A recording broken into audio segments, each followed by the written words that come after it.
One more time guys, here is also the one more segment.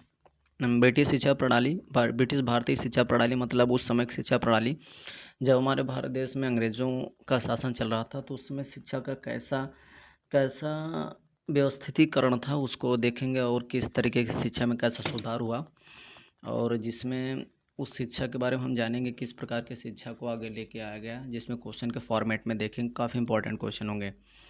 इसमें बता रहे हैं कि पहला क्वेश्चन आप देख पा रहे हैं 62 question is also the here, जिसमें सबसे पहला क्वेश्चन है कोलकाता मदरसा की स्थापना 1781 निम्नलिखित में किस ब्रिटिश अधिकारी ने की थी। तो 1781 में कोलकाता में मदरसा की स्थापना की थी वारेन हेस्टिंग्स ने किया था।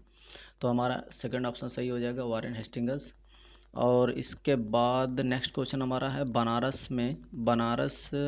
बनारस संस्कृत कॉलेज के संस्थापक निम्नलिखित में कौन से थे। तो बनारस में संस्कृत कॉलेज 1781 के बाद यहाँ पर संस्कृत कॉलेज की स्थापना हो जाती है 1791 में, और जिसकी स्थापना जो है आर्थर डंकन ने किया था। बनारस में संस्कृत कॉलेज की स्थापना 1781 के बाद यहाँ पर 1791 में आर्थर डंकन। फिर फोर्ट विलियम कॉलेज स्थापना 1800 में किसने किया था। तो लॉर्ड वेल्लेसली ने किया था। फोर्ट विलियम कॉलेज की स्थापना कलकत्ता में 1800 में लॉर्ड वेल्लेसली ने। सन 1813 की चार्टर एक्ट में भारतीय शिक्षा के विद्या एवं प्रचार प्रसार के लिए कितने रुपए की तौर पर, सभी लोगों को पता है, काफ़ी नॉर्मल क्वेश्चन। 1813 के चार्टर एक्ट में जब शिक्षा व्यवस्था को संचालित करने के लिए उसका जो व्यवस्थीकरण था, उसका संचालन करने का संचालनकर्ता के रूप में ब्रिटिश क्राउन के हैंड में हो गया था। तो 1813 से चार्टर एक्ट के रूप में 1 लाख रुपए का अनुदान के रूप में मिला था। ब्रिटिश सरकार द्वारा 1854 में अब 1854 अगर कह दिया तो हमको एक व्यक्ति का नाम आ जाना चाहिए कि वुड डिस्पैच। बृहद शिक्षा योजना को किस नाम से जाना जाता है। तो शिक्षा के मैग्ना कार्टा के नाम से जाना जाता है। वुड डिस्पैच को 1854 में शिक्षा का मैग्ना कार्टा के नाम से। अंग्रेजी सरकार द्वारा संचालित देसी भाषा वाले विद्यालयों को किस नाम से जाना जाता है। तो जो भी हमारे लोकल एरिया के राष्ट्रीय एरिया के विद्यालय होते थे उनको हम वर्नाक्यूलर स्कूल के नाम से जानते थे, वर्नाक्यूलर स्कूल। कोलकाता में हिंदू कॉलेज की स्थापना 1817 में हुई। कोलकाता में हिंदू कॉलेज की स्थापना 1817 में। और ब्रिटिश भारत के प्रथम संस्कृत कॉलेज निम्नलिखित में किस स्थान पर खोला गया था। तो यहाँ पर आप देख पा रहे हैं दिल्ली है, बनारस है, बॉम्बे हो, प्रयोग सभी हो जाएगा। तो 4 ऑप्शन और 4th ऑप्शन सही हो जाएगा। चार्ल्स वुड निम्नलिखित में से किस अधिकारी थे। चार्ल्स वुड जो है ये वो डिस्पैच चार्ल्स वुड थे। 1854 में इनके शासन के अंतर्गत 1852 से लेकर 1856 तक चार्ल्स वुड थे। और इतने समय जो है 1854 में वुड डिस्पैच भी आया था। और ये बोर्ड ऑफ कंट्रोल के अध्यक्ष थे, बोर्ड ऑफ कंट्रोल के अध्यक्ष। भारत में अंग्रेजी माध्यम वाली शिक्षा पद्धति के जनक लॉर्ड मैकाले को जाना जाता है, जिसने 1835 में ट्रिकल डाउन थ्योरी, निस्यंदन शिक्षा का सिद्धांत दिया। ट्रिकल डाउन थ्योरी मतलब शिक्षा उच्च वर्ग से छन करके निम्न वर्ग में जाने के पद्धति के रूप में जाने जाती थी लॉर्ड मैकाले 1835 में। फिर हमारा क्वेश्चन बनता है 72 क्वेश्चन, निम्नलिखित में से किस वर्ष में भारतीय शिक्षा का माध्यम अंग्रेजी बना दिया गया। तो 1835 में लॉर्ड मैकाले के समय में अंग्रेजी में बना दिया गया था।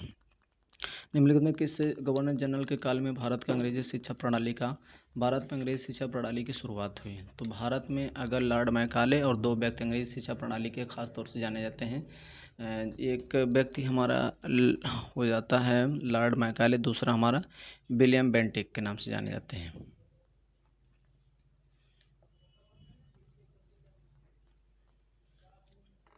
इसके बाद निम्नलिखित गवर्नर किस काल में, तो लॉर्ड विलियम बेंटिक हो गए। फिर भारतीय शिक्षा चार्टर में किस वर्ष में भारतीय शिक्षा का चार्टर निम्नलिखित में से किस वर्ष जारी किया। भारतीय शिक्षा का चार्टर जो है ये किस वर्ष जारी किया, 1853 में। भारतीय शिक्षा का मैग्ना कार्टा मैंने आपको पहले भी बताया। भारतीय शिक्षा का मैग्ना कार्टा जो है किस ब्रिटिश चार्ल्स वुड के समय में जाना जाता है, जो 1854 में। सन 1857 में किस विश्वविद्यालय अंग्रेजों ने वुड से डिस्पैच के आधार पर, तो कोलकाता विश्वविद्यालय वुड डिस्पैच 1854 में कोलकाता विश्वविद्यालय, मद्रास विश्वविद्यालय और मुंबई विश्वविद्यालय, उपरोक्त सभी हो जाएगा।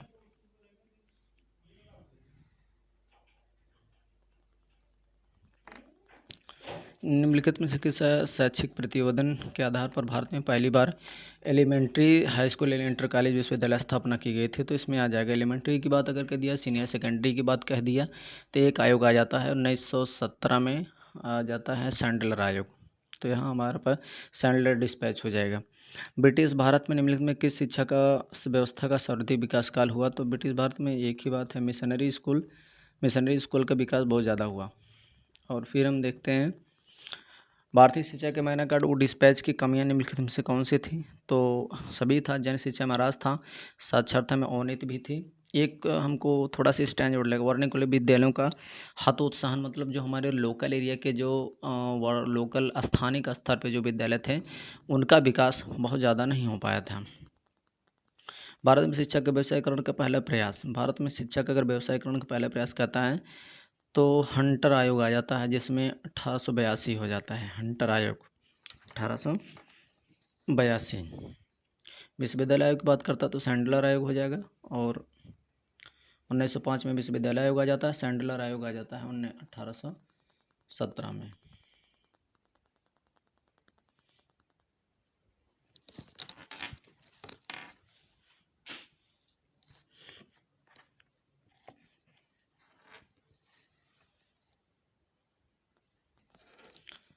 फिर 80 क्वेश्चन हमारा है, भारत में 80 क्वेश्चन भारत में शिक्षा का व्यवसायीकरण पहले मैंने बता दिया। 81 क्वेश्चन हंटर आयोग कब आया था आपका? हंटर आयोग 1882 में माना जाता है। तो ये हमारा क्वेश्चन से हो जाएगा 81 का second option. And after that here also the 82 question.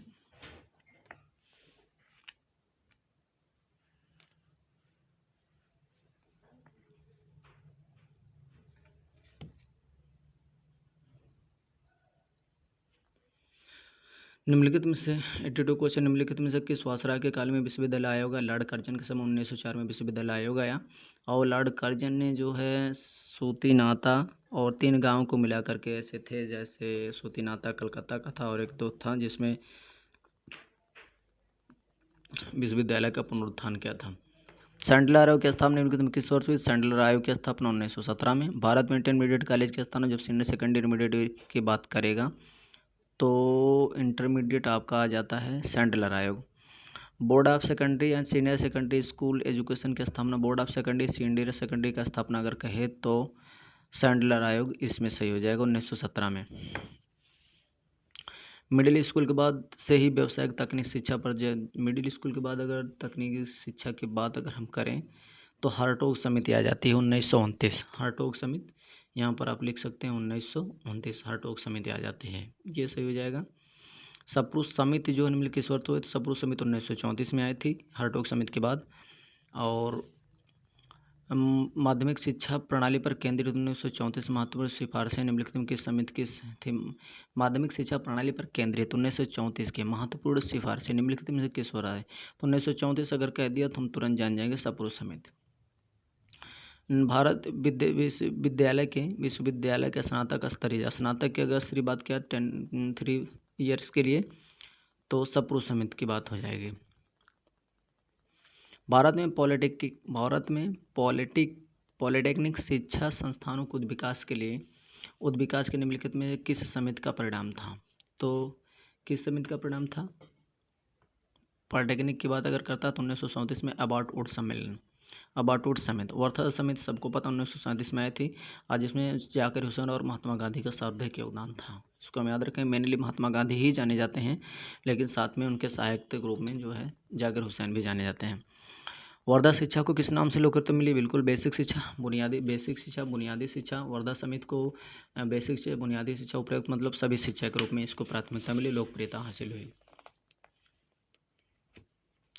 निःशुल्क एवं अनिवार्य शिक्षा निम्नलिखित में से किस समिति का सबसे महत्वपूर्ण था? तो ये वर्धा समिति हो जाएगी। सार्जेंट प्रतिवेदन विकसित हुआ कब हुआ है? 1944 में।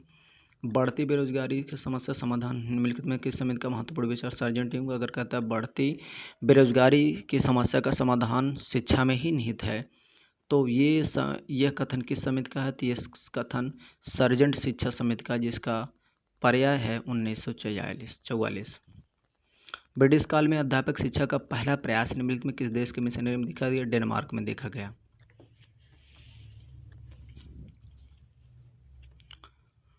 ब्रिटिश काल में डेनमार्क हो गया। ब्रिटिश काल में अध्यापक शिक्षा से संबंध विद्यालय को निम्नलिखित में किस नाम से जाना जाता था?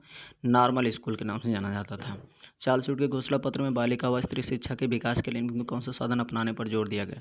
चार्ल्स वुड के घोषणा पत्र में बालिका शिक्षा व स्त्री शिक्षा के विकास के निम्नलिखित समाधान अपनाने पर उपरोक्त सभी पर सहायता, अनुदान, दान, प्रोत्साहन, समुचित प्रशिक्षण, all of the above.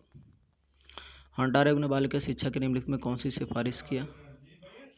Hunter आयोग, नॉर्मल आयोग, कन्या आयोग। तो हंटर आयोग 1982 में सरल सिलेबस निर्माण सभी के लिए माना जाएगा।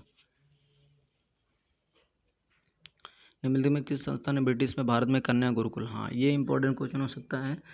कन्या गुरुकुल कॉलेज की स्थापना जो है खोला जाने लगा था हरिद्वार में। हरिद्वार के बाद जो है आपका इधर आ जाता है मथुरा में, जहाँ पर गुरुकुल बालक विद्यालय के साथ साथ गुरुकुल कन्या का भी विद्यालय खोले जाने का प्रावधान किया गया। निम्नलिखित में से किस संस्था में कन्या गुरुकुल खोलने का क्रांतिकारी कार्य आर्य समाज ने किया? वाराणसी में केंद्रीय हिंदू बालिका विद्यालय की स्थापना 1904 में। तो 1904 में अगर हम नाम लेते हैं तो एक व्यक्ति का बहुत ही बेहतरीन तरीके से नाम आता है, एनी बेसेंट। केंद्रीय हिंदू बालिका की स्थापना।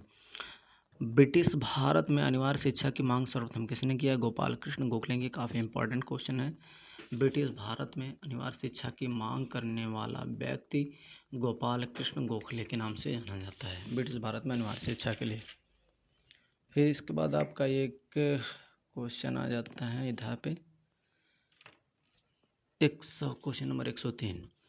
ब्रिटिश भारत में लड़कियों की शिक्षा संबंधी निम्नलिखित में एक प्रमुख रूढ़िवादिताएं थी? बिल्कुल सभी थी, चाहे रूढ़िवादिता थी, चाहे बाल विवाह, चाहे पर्दा प्रथा थी या उपरोक्त सभी।